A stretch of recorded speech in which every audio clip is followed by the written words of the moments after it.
Vereadoras e vereadores que registrem seus votos. Eu tinha pedido, presidente. Havia solicitado? Tem que ser no microfone mais alto, porque eu não estou escutando bem hoje. Por favor, Fantinel, para declarar voto. Obrigado, senhor presidente.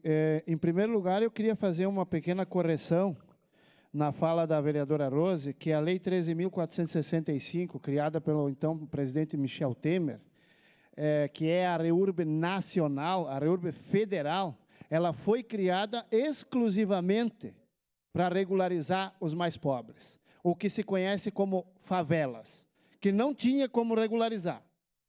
A REURB que se usa em Caxias e agora em outras cidades foi uma lei adequada em cima da 13.465 para permitir que seja regularizado também loteamentos e casas normais. Tá? Então, isso tem que ficar bastante claro. E a própria REURB, ela tem duas regras, que é a REURB S e a REURB E, para quê? Para facilitar a regularização daqueles que são mais pobres.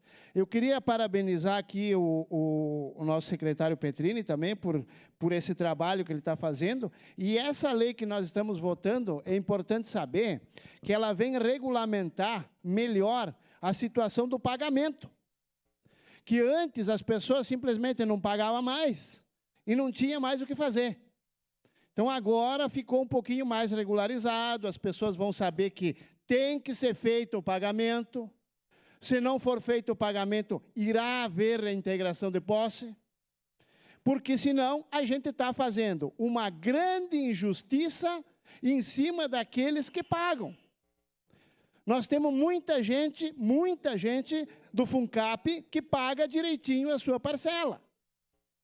E aí é justo, em cima daqueles que pagam, deixar os outros com a casa sem pagar? Então, essa lei ela veio para melhorar um pouco e regulamentar um pouco mais para que possa, sim, haver a reintegração de posse. Isso é muito importante, eu votarei sim, senhor presidente. Obrigado. Mais alguém para declarar voto? Não.